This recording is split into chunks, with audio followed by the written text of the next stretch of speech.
glad to be joined today by Aaron Bowman. I had met with Aaron when a friend invited me to a freedom festival in Connecticut. And the first thing that I noticed right off the bat was in Connecticut, it's not too common to see a place with nearly everybody maskless. And there was live music, there was families, there was young children. They had beer on tap and a food vendor there without a license, and then they had this booth talking about private membership associations. So we sparked up a little bit of a conversation. I thought maybe this could be a greater solution at large for a wide range of fields, and was really excited to have a conversation with Aaron this morning. So thank you for joining. Yeah, thanks for having me. I'm glad we could make this work. So why, we'll start with this. Why, for you personally, do you even have an interest in freedom at all? Why do you have an interest in bringing people together? And what about that led to the private membership associations?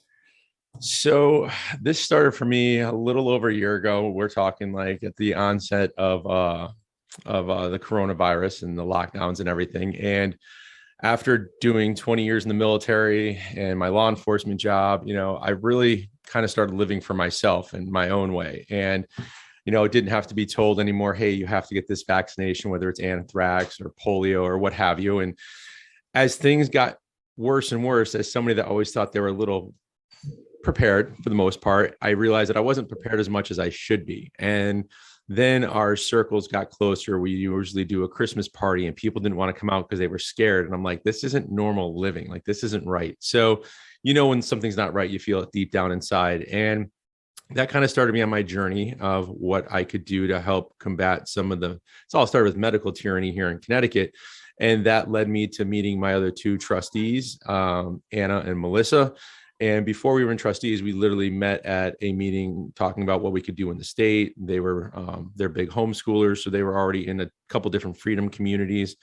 And I said, let's throw something together. So we put together our first Freedom Bazaar, and we literally did it in 3 weeks. And we had a industrial warehouse space in Holland. We set it up with this guy, Ryan, and who was originally opening the place as a tap room before the pandemic hit. And then, or the pandemic, whatever you want to call it. And then he was kind of stuck with the space. So I said, hey, if you want to use this space, because you're kind of on board with what we're doing, let's the four of us get together and figure something out. So we threw it together really quick. We had, local vendors there. We had, he brews beer and kombucha. So we had that covered.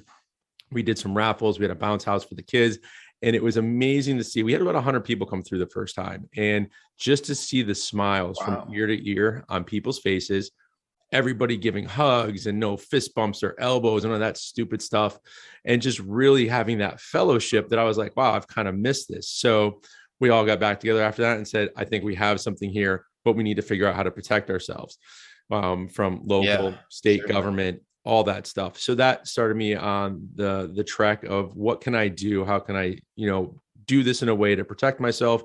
That put me in contact with a guy named David out of Texas, who after him and I had like an hour conversation on the phone.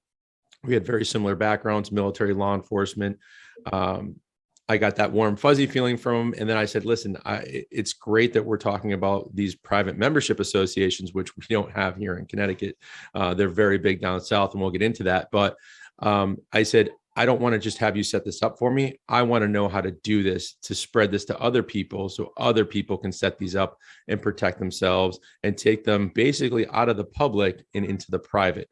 And it's basically using everything that's already in place, because a lot of people think our system's broken. It's really not. We just don't know how to use it. We've never been taught how to use it. Civics isn't taught anymore.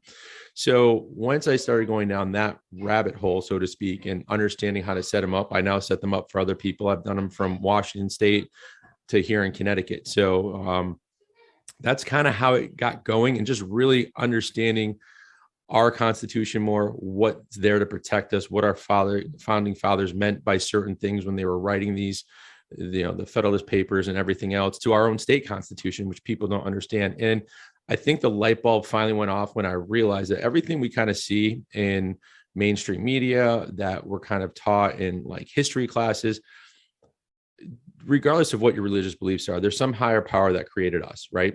So that higher power created us. So we can never have control over that higher power. We then, once we came here, created the 13 colonies.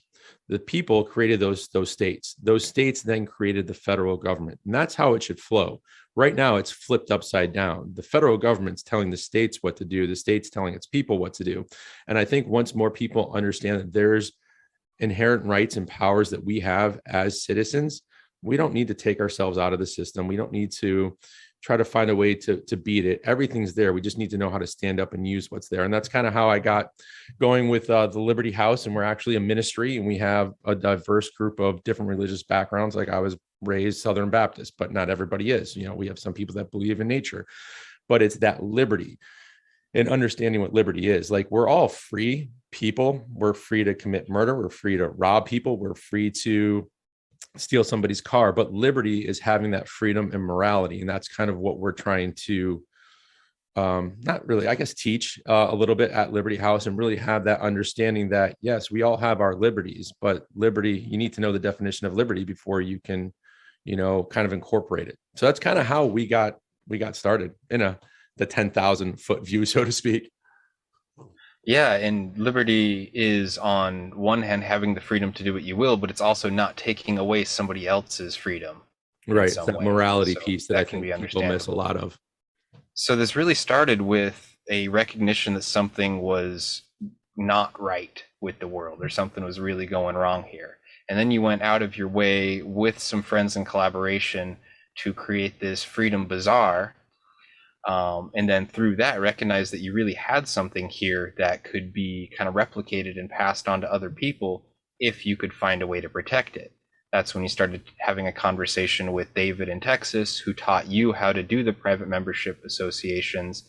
And since then, you've been able to pass that along and replicate that throughout the country more and more. Is that accurate? Yeah, pretty much. I mean, so David Edwards is his last name. He actually was able to put together a PMA advisory, not a board, but like a group of others that wanted to learn how to do this. So it's been great because now I've talked to another PMA advisor in Montana. There's one in New York. There's one in Jersey.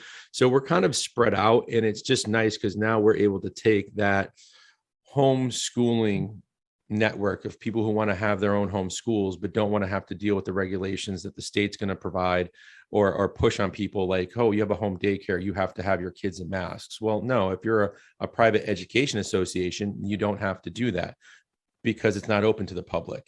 Or if you're a natural healer, a chiropractor, an RN, a doctor who's tired of pushing pharmaceuticals and wants to do more of a natural remedy first, then you can do that in a private health organization. And we call them standard, and there's non-standard, which would be your faith-based or your churches. So like Liberty House is an unincorporated church. We're protected under a whole bunch of different things, which we'll get into if we have time today. But one of the key points is that the IRS already has code. Instead of being a 501c3 like most churches are, then they have to bend to the will of the government. We're actually a 508c1, and that's right in the tax code where any type of outbuilding, synagogue, ministry, anything like that falls under the 508 automatically, inherently. So when you apply for your EIN and you put it in that you're, a faith-based organization, an unincorporated church, you inherently get those, you can invoke those powers. Now, everybody that makes donations to us is all tax-free, just as if it would be as a 508, but we have more protection. The government can't say your fellowship can't happen on a Sunday night or your church can't get together. No, we have inherent rights that are protected under certain parts of the Constitution and under IRS code that we can do certain things, and you can't really tell us that we can't. So yeah, it's great to have others out there. It's not just me doing it. There's probably about 14 or 15 of us, I think. We meet every Wednesday to go over different topics, things that come up in conversation with other people. So, I'm still learning, and it's just one of those things where the more you learn, the more you strive to learn more and do better and be able to bring it to other people. Because I'm currently helping a gym owner here in Connecticut. I helped a guy who has a hardscaping business out in Oregon. I think, yeah, Oregon. And then I have I guess we call it like a continuing ed or home schooling type of service they're setting up. So basically parents can drop their kids off for an hour or two to get some, enrichment learning, or they can drop them off for the whole day. So, I'm helping different people set certain things up here in Connecticut. And my goal is to get more of these PMAs going. So then the PMAs can contract with other PMAs and we can build that network, for ourselves, which would be fantastic. Now, would you consider yourself a PMA advisor? Yeah, I am through David. I'm one of the advisors. There's a few of us, but yeah, I would consider myself an advisor, and just to be able to talk with people. And PMAs don't work for everybody. If you're a plumber or an electrician, there's certain licenses you have to get, like Acetylene or Freon and those type of things. So in some cases, there's a reason to keep a private business and a public business, right? So there's some doctors that have their patients from off the street, but then they also sometimes turn those patients into a private health organization portion of it, where there's two separate sides, two different entities. And if there's lockdowns and people are forced to wear masks and they can't go out to get a tooth looked at, well, then they can go to the dentist who has a private health organization, and then they can go because they're members. It's closed to only members. It's not open to the public, which is huge. So, could we take a moment to kind of elaborate on what this distinction between a private and public entity is, and how these private associations are protected by the Constitution? Yeah. So the difference is anything public is statutory. So your LLCs, your S corps, your C corps, your sole proprietorships, anything like that, that's considered a public entity. When you take yourself out of the public and into the private, you're invoking the First, Fifth, Ninth. I got some notes here to make sure I get it all right. 14th Amendment that really goes into fellowship, association, meeting with people. And as long as your founding documents are written correctly, because there's other places you can go and get PMAs done. I've seen them from as low as like $400 to $10,000, but a lot of those still invoke statutory language, which would be XYZ PMA will adhere to all state and federal regulations. That keeps you in the private. You don't have an actual PMA, a private membership association, because you're using that verbiage. So making sure that that's not in there, you want to have these documents done the right way. So being in the public, you're invoking certain rights out of the Constitution, and there's case laws that have stood through the Supreme Court, and there's other cases that have failed, and I can kind of touch on that real quick why. But once you pull yourself into the private, anybody that comes to our event, if we're like quote unquote open for membership, or any of our members that become members, they have to sign a membership agreement. And in that agreement, it kind of lays out what the PMA is. It basically goes through that, they're not going to hold us liable because everything that we're doing is in the private. So we would have our own tribunals and that sort of thing. So if something were to come up, let's say at the fall festival, somebody twisted their ankle and wanted to sue us, well, they signed a membership for that day. We explained it to them in great detail. And then if it was to go to court, we would just show up with our bylaws or our articles of organization, because we do take minutes at our meetings and everything like that. We run it like a regular business, so to speak. And then we would then provide the membership agreement, which lays everything out in great detail. And that's kind of how you separate yourself. You work in the private, because under the Constitution, we're allowed to have as many private contracts as we want. So there are some bigger PMAs out there. There's some that have gotten in trouble. One was a farm out of, I want to say, Pennsylvania, if I have it correctly. I don't have it in front of me, but basically they were selling like goat's milk, camel's milk, raw milk, all this stuff across the country. They had like 1,300 members in their PMA, and they were also selling meats. And the FDA came in and was like, basically in a nutshell, looking through the case, they were just like, hey, we want you to start using our plants, not processing here. And as soon as they agreed to go look at their processing places and try it out, they opened themselves up to the public. Now they weren't in the private anymore because they had no contractual agreement with the FDA. So as soon as they processed their first cow through there, that opened them up to all the regulations under the FDA. And that's how they were able to seize meat and stuff like that. That's kind of how, when we advisors got together, kind of how we understood how they were able to open themselves up to that regulation of the FDA. Now, there's Other cases, let me just make sure. I want to make sure I get these right because I hate citing stuff. So like the NAACP versus Button, that came out of Virginia, and Virginia wanted the members list of the NAACP. Now, the NAACP, just like your bar association, are private memberships, right? Like I can't just go join the bar. You have to go through certain steps to get there. So that went all the way up to the courts, and the courts came back and said the state has no right to ask a private membership association for a list of their members. So that's a standing court case. And then there's others that are out there.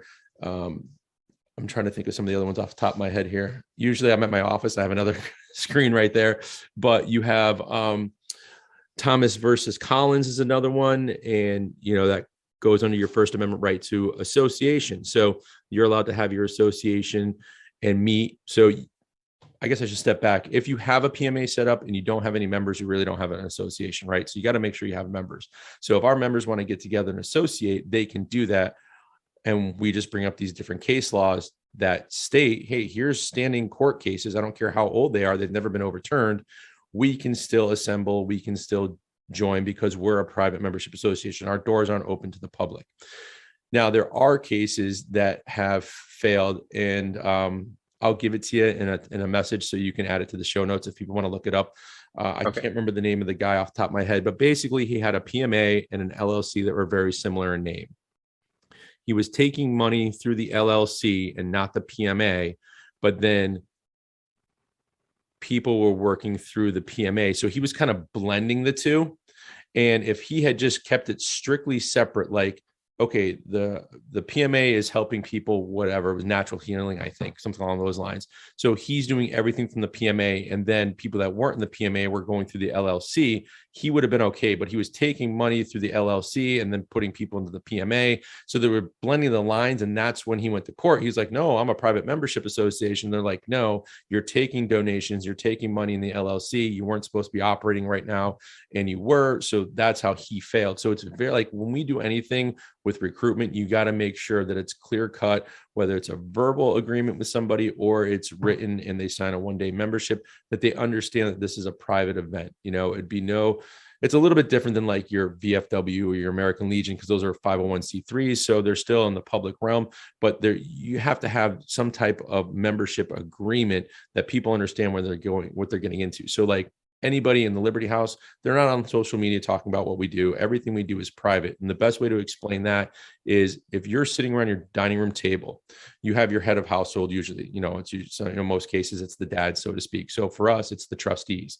Then we have all of our members, and anything that you can talk about around your family dinner or your dining room table, your kitchen table, you can talk about in a private membership association. So if you were a healthcare provider, you can use different language. Like you could talk to somebody like a human and say, listen, this is how we're going to treat this. This is how we're going to cure this. You can't necessarily say those types of things when you're working in the public realm.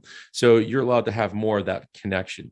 And that's kind of, based on, your state constitution, which everybody listening to this or watching should definitely read, because there's a lot of inherent powers in there that we really don't realize we have when it comes to freedom to assemble, freedom to speech, all those types of things, that it's important to know what you have available and how to use it, and then pulling in the Constitution.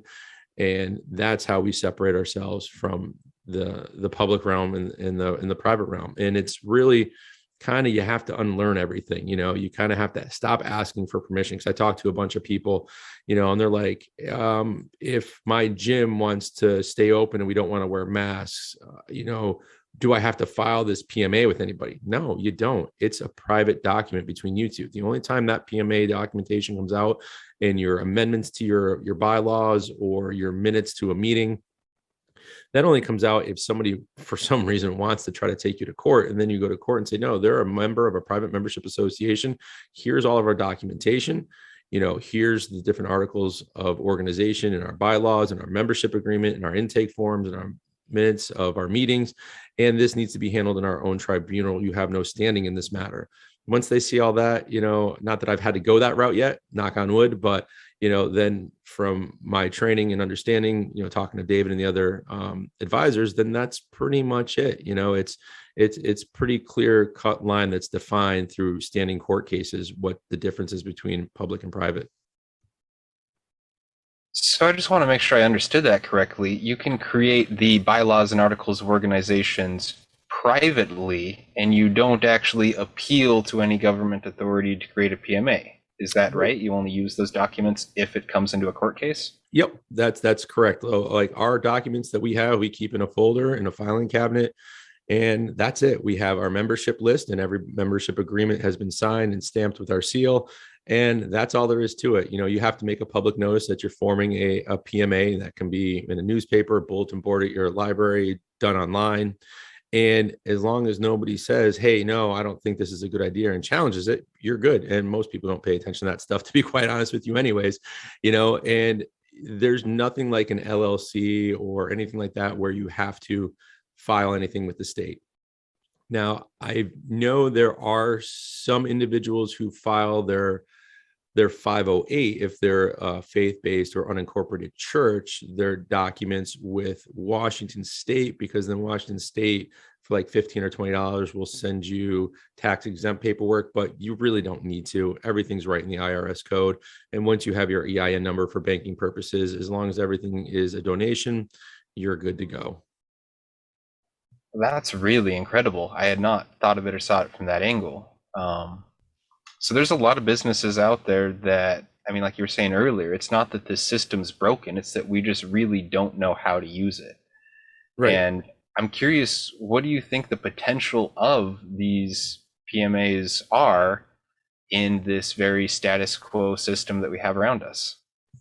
Well, if you're from the southern part of the U.S., you've run into private membership associations and you probably don't even realize it. So if you're in, after Prohibition, they left a lot of it up to the states and towns and counties to handle. So down in Texas, there's like a speakeasy or a drinking club, which would be just a standard membership association, a standard PMA.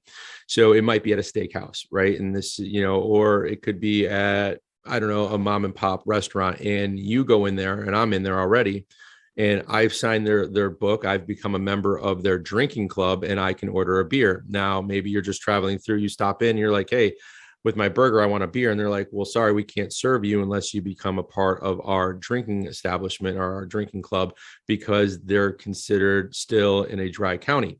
So that's kind of where they, the easiest way to kind of explain it, and where people have probably seen them. And there's other PMAs that people don't even realize, like I said, the NAACP or the Bar Association. So I think the more people understand the inherent power that we have through the founding documents that this country was built on, and start to realize that we're not a democracy, we're a republic that was built on laws, and understand how those laws work, and understand that like I said in the beginning, the funnel isn't the other way around. It's the people created the states created the federal government. And once we start understanding what our powers are as a people, we can start forming more of these PMAs and really using them to protect our livelihood, because we have a right to, life and liberty and pursuit of happiness. So if my pursuit of happiness is working and I'm a chiropractor and I don't want to shut my doors and take food off my table because the federal government says we have to have lockdowns because of this pandemic that's going on, that I should have that right. It's my choice. And it becomes a choice for the members, whether they want to come and, the risk over reward type thing. If they want to come and, come see me as a chiropractor, then they have that right and that liberty. And I think the more these PMAs start standing up, the more people will start feeling a little more taking back the control of what we have, and be able to, provide for their family, which we should be able to do regardless of what climate is going on or pandemic or anything else. We should just have those rights to choose. And that's, I think, the biggest problem that people are having with is not necessarily whether something works or not, but the fact that we don't have the right. Like the federal government feels that they can overstep their bounds and say, no, you don't have the right to choose anymore. Well, yeah, we do. And it's written in black and white. So, I think overall, once we start seeing more PMAs, step up, and form, and PMAs start working with other PMAs. Like I know a couple of our advisors are putting together uh, a national, across the country list of PMAs. So if I want to go get a bar of soap from somebody, I know what PMA to contact and become a member of. And I would love to get to the point here in Connecticut where I don't have to worry about going to the grocery store anymore, because, a couple farmers have PMAs and a butcher has a PMA, and our PMA can contract with their PMA. And I just know that I don't need to worry about going to the grocery store, because I'm going to go to this guy regardless of what situations going on, and say, hey, I need to get 4 pounds of ground beef, some pork or what have you. And because we're both part of the same PMA, he can sell to me without any FDA regulations, which would be huge. That would be my goal here in Connecticut, I think, is to get enough PMAs going, or across the country, where everybody can not have to worry about going to Amazon anymore or Walmart. They can say, oh, I'm going to go to beef patty PMA out of Montana, and they're going to send me some stuff in the mail and I'm all set. So that's, I think, where a lot of the advisors are looking to get to. And that's why we're out there telling people about this and educating them as much as we can. Yeah, that is truly awesome. The prospect of, you have decentralized food production that doesn't have the FDA regulations, and then some decentralized distribution, or some general grocers that are a PMA, and they don't have that oversight and they don't need it either. I think that would be a major step in the right direction, because the decentralization is what's actually going to save us, not the further centralization and power structures. And like you were saying, when the federal government comes and says, no, you actually don't have the right to do that, unless we create these organizations and through our actions say, yes, we actually do have this right, they may as well be right. If nothing's done about it, they'll just keep taking as much as they can. Yeah, 100%. And you can look at it just in the states that have granted executive power to the governors. The governors haven't given it up. Let's be honest, in Connecticut with this whole COVID thing, they're pushing it now for 5 to 11-year-olds. We've had 11 deaths of kids in Connecticut from 0 to 19, right?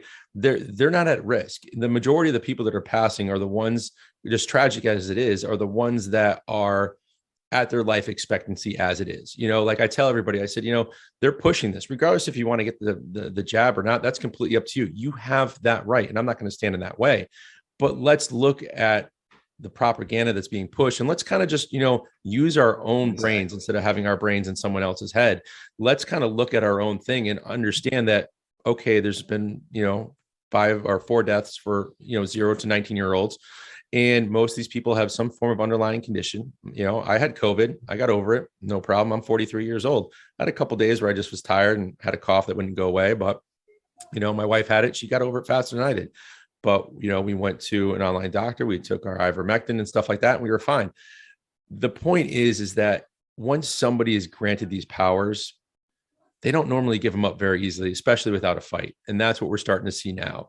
You're starting to see these mandates that are coming out, and, across the country, you're starting to see parents finally stand up. And now all of a sudden parents are now considered, terrorists for saying, no, we don't want the school to manhandle our kids, or to force them to do this or force them to do that. And that's what really needs to happen. When people's Netflix goes out, unfortunately, and they can't binge watch something, then they'll start to wake up and say, hey, how am I going to protect myself? And that's where I hope to be. My hand raised, hey, I can show you how to protect your home daycare so you can still make a living, or your education association, or your health, or maybe you just want to have a club where people get together in fellowship, or maybe you're a minister and you don't want to have your church shut down anymore because you're a 501c3. You can dissolve that and start as a 508 and not have to worry about those things, and all of your members of your church can still meet, being an unincorporated church, and not have to worry about it, and still have all the same tax benefits as you did before.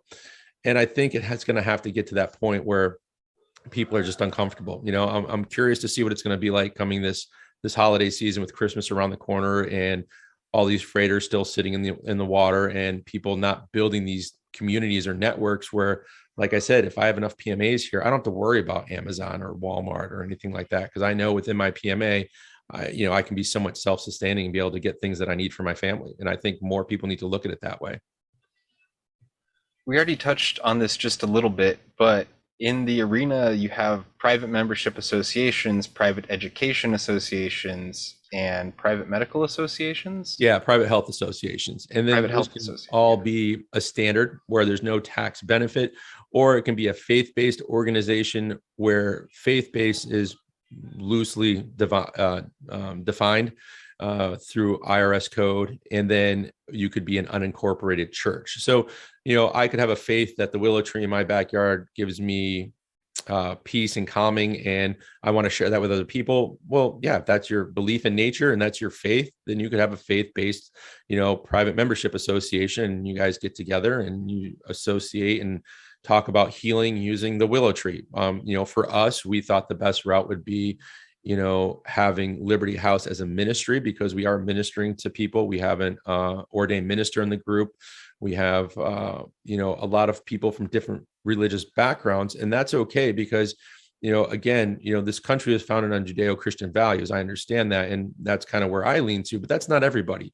But again, that's where your liberty comes in. Your freedom plus morality equals, your liberty. And we want people to have that choice. We would never turn somebody away because maybe they were atheists. Okay, you may not fit in 100% with us, but hey, that's your choice. That's your belief. And the thing that's great about it is we have all these different people from different walks of life, and my circle has grown tremendously since doing this, to where now I'm learning about homeschooling to foraging, because that's how some people, live their life. And they're like, yeah, I like to forage. I like to know how to use what's on the land. I'm like, geez, I always thought I was good at things like that, but I'm learning more and more each week that we meet. And, different members hold different classes. Like we have our tincture class coming up with our newest member, for health immunity throughout the winter months. And, it's just great to have that resource and that fellowship. And I think that's what a lot of people are missing right now, is that fellowship. Some people are afraid to go outside of their own houses still. You still see people driving around with masks and gloves on in their own car by themselves. Like they just need that light bulb to go off and say, there's just, eventually it'll happen. They'll get that gut feeling like, yeah, this just isn't right. There's something wrong here. And how do I fix this? Or how do I survive? So. Now, are PMAs valid in all 50 states? Is it Yes. across the So board? yeah, the way we're set up, the way we set ours up, we set them up for US and Canada, because there's certain things that you can invoke in Canada, which Hmm. I don't know off the top of my head. I have to look. I haven't done any in Canada, but for the US, yeah, they're valid in all 50 states. And again, it's going to be, when I talk with people, we'll kind of get into a little bit of the what goes into the PMA. So it takes me about seven days to do a PMA, to write everything up. There's a few things I would need to know for most people, like what's your mission or your mission statement? What are you looking to do? Because again, these don't fit everybody's, not every business, or I guess we'll just go with business, is going to fit into this. Like I was talking earlier with like the plumber or electrician, something like that.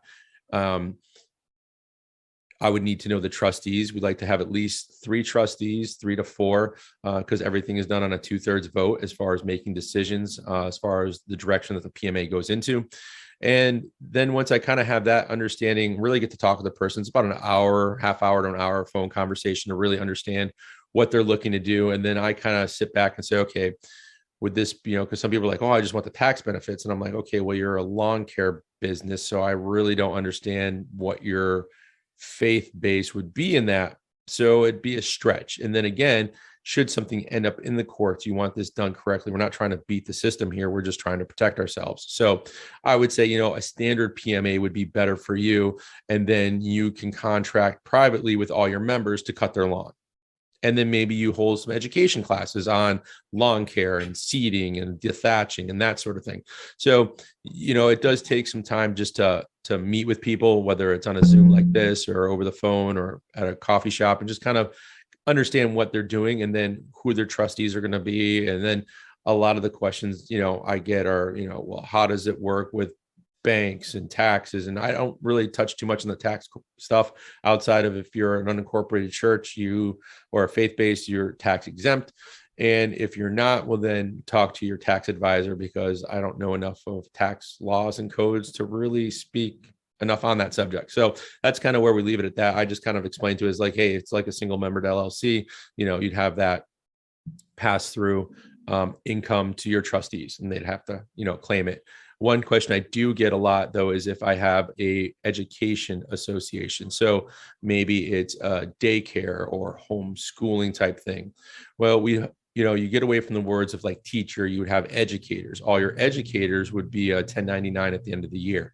So if you're a standard education association, you have 3 educators there, you would pay them whatever you agree upon through your contracts. And then at the end of the year, you would give them a 1099, and that would be the extent of your tax liability with those people. So there is a lot. And my biggest thing is when people want a PMA, I want them to understand and be able to speak about what PMAs are. So if something does go south, they know how to defend themselves. I don't want to just hand somebody some paperwork and say, hey, here you go. Here's your PMA. And you can get those online. And I haven't looked at a lot of them, but I know David has had people come through and said, hey, I had this done online. I'm reading through it now.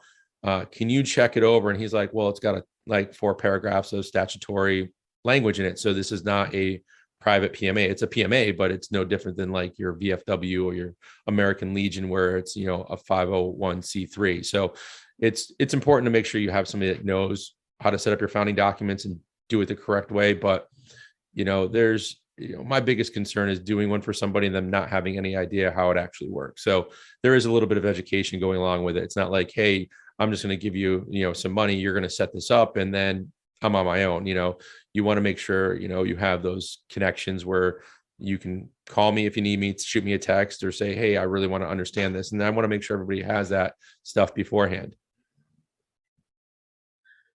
So, where would people go to start learning more on their own if they're interested at this point? Yeah, so we do have a Telegram group. It's called East Coast PMAs. It doesn't matter if you're on the East Coast. We're just on the East Coast. So that's what we named it. That's our PMA for setting up PMAs. And then we're also on Facebook, as much as demon that is. But I can give you my phone number. You can text me or call me at 860-849-9227. Text is probably the best way because I get a lot of people trying to reach me about my car's extended warranty. So, I hate it when they get me on those calls. But yeah, you can reach me on my phone, or you can send me an email to apbowman@protonmail.com, and I'll answer you there too. And I'll have those in the notes for this show. Cool. And are you open? Like, do you offer a service of consulting with people and helping setting this up? Yeah, absolutely. Yep. Yeah, we'll talk, have a a lengthy conversation, see which PMA would fit best for you, if any, and then making sure you understand how they work and go from there. And then if you want to do this again, Justin, we can get more into, hopefully I'd be at my office where I don't have the kids watching Polar Express and stuff in the background.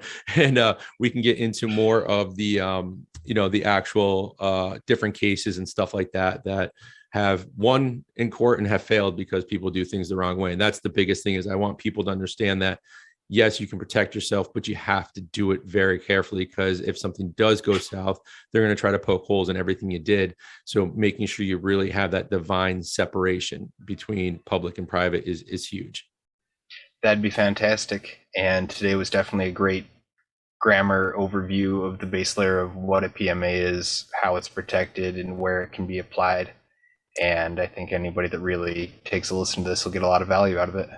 Yeah, absolutely. And I do appreciate you having me on. And the biggest thing, anybody that's listening or watching this, go out, download a copy of your state constitution, the actual constitution, US Constitution, and go through and start looking at the first, fourth, fifth, 14th Amendment, and really kind of see any of the amendments that really talk about social gathering.